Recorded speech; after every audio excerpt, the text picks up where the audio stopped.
about. So new music, audience development, creative placemaking, like new music for the voice, all of that stuff, that's what I'm all about. So thank you for joining me. And we are still talking about grants. So this is the second in a little, like, what is it? My micro series, as I said on the the studio class podcast recently. I was like, a micro series on micro actions, right? I was like, oh my God, Megan, you got to let it go. Like, that's too much. That's like leaning into the branding a little too hard. So alas, here we are doing another micro series about micro actions. And I want to talk about grants. And one of the things that I want to talk about for this is getting very clear on what you do, and then also getting very clear on what you do, and also getting very clear on who you serve, right? So as I I also I want to like shout out a group that I've been working with. So Giant Squid is this is a fundraising consulting group. They anyway, but they have like a little cohort of people, and I've got some kind of like group kind of accountability partners, right, for things that I'm working on there. And so one of the actions that we did recently was about being very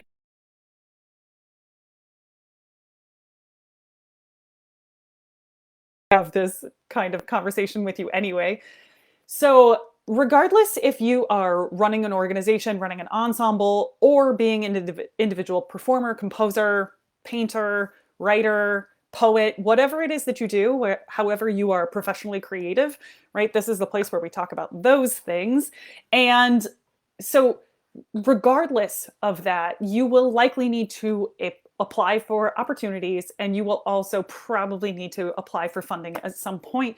So that's why we talk about these things. So maybe it's not a grant per se, but you are also trying to figure out how to run a fundraising campaign, or like a crowdfunding, or you have to apply for an opportunity like a residency, or you have to apply for some sort of program at your school or whatever it is. Don't care. All of this applies. So I want you to think back to, if you can go, think way, way back to one of our Fri-YAYs where we talked about offers, clients, and systems. This is part of my framework that I use with all of my coaching clients. Offers is really that part where we distill what it is you do, right? And so as I was telling a client the other day, I was like, these are your verbs. What are the verbs that you want to get paid for? Those are your offers, right? So your offers are those things that you do that you want to get paid for. What are your verbs that you want to get paid for? So these are also the things that we're talking about when I want you to get very clear on what it is you do. I want you to start with that, right? I want to start with, I am a teacher. I am a coach. I am a composer. I am a performer. I am a recording artist, right? Whatever it is, what are those, like, what is it that you're doing, right? And so I know that the way that I set that up, they weren't verbs. I'm sorry. Like, I know somebody's going to write to me about it. And okay, I perform, I record, I teach. Is get very, very clear for each with like that particular verb, right? And then I want you to think about your audience. This part, I want you to think about in two separate ways, okay? I want you to know who your community is that you serve, you personally, with the verbs that you do. I want you to know that community inside and out, but I also want you to think about who is the person who is reading your panel, or who's on the panel, or who's reading your application or whatever. So especially when this comes to grants and such like that, go read through, the mission, vision, values of the organization or the foundation or whatever it is. That if you can find that information, also ask their program manager, right? Reach out and say, hi, I'd love to know more about your organization, what your values are, what you're thinking about these days. And by and large, they'll write back to you and give you really good information. So think about this when you're doing this is that part, I want to start with that, is think about who's reading your application. They have needs. Like their need is to put funding where they think it's going to be the most impactful, or it's or where they are going to put their opportunities, where they think they're going to be the most impactful. They have the greatest return on investment in the broadest sense of that, right? For that foundation, organization, institution, blah, blah, blah, whatever it is they want to know, they're trying to gather from your information that putting money or funding or opportunities or resources of any kind is going to be well used, is going to further the mission of that organization, is going to make an impact in a community, probably make an impact in that community where they don't have a lot of history, right? So they are trying to like broaden their ability to make impact in diverse communities. So I want you to think about that as well. Think through who is probably reading this, who is on the other side of this, and what do they probably care about, right? If so, read through their values, read through that organization's mission, and say, okay, where do we align on this? That's You'll never hear me say that I want you to like apply for something that you're not aligned to. So I do want you to think broadly. I want you to like bring in resources to whatever project it is that you're working on. But you have to think through, like, is this opportunity the right alignment for the work that I'm doing? And then if it is, great, like show that alignment. Where are you aligned with that organization or that institution? And then put that into your application, right? So coming back to that, so we talked about being clear on who you are and what you do. What are your verbs, right? What do they do? Can you say it super succinctly? Can you say it in a way that your 8-year-old cousin understands what it is that you do? Can you say it in a way that your, neighbor down the street who does something outside of the arts also is really on board with it, right? This does not mean dumbing it down, but it also means just like be aware of grant speak and using flowery language where more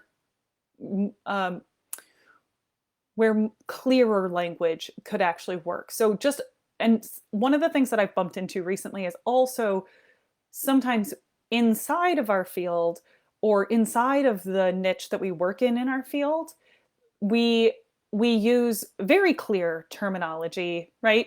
Because that's the clearest form of that, but that may not be as clear to people even in the arts who are just working in a different section of whatever it is that we do. So I ran into this because of polyphony the other day. So just as a heads up, like I don't, which is to say, like, just be aware of jargon, but sometimes we don't know what jargon is. So if you were telling this to your best friend who is not in the arts and you said, yeah, it's all this like intricate polyphony, and if they looked at you and they were like, I'm sorry, what?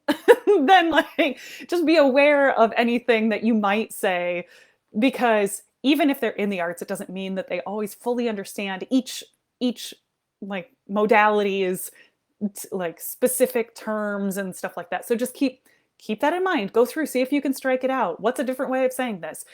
It honestly, another really practical application of this is to write your budget narrative, to write your program narrative, whatever it is, write that and then go through and say, what's a different way that I could say every one of these sentences, right? Just as a practice. And then go through that same thing again and say, am I writing this for the person who's reading it? And I'm also being clear about the people that I'm serving through the work that I'm doing. So both of these things. How am I serving the institution's goals, or the one who's holding these resources at the moment where I would like them to share them with me? How am I serving their goals? And how am I also serving the needs of the community that this is going to be in front of or with or whatever, right? So that's it, my loves. That's it for today. We're just talking about getting really clear on what you do, avoiding jargon, being able to say it in a way that just makes it so compelling, right? This is This is what I do. This is who it helps. This is why you getting involved now can make a bigger impact, right? Just keep going with that. Can I say it in a different way? Can I say it in a way that somebody else will understand? Can I say it and just challenge yourself to really deeply understand without here's what I really want to say about this, which is challenge yourself to let go of any insecurities of this doesn't sound fancy enough. This doesn't sound meaningful enough. This doesn't sound interesting enough. It is. You're doing great work. You're in it every day. So sometimes you don't see what somebody else might see.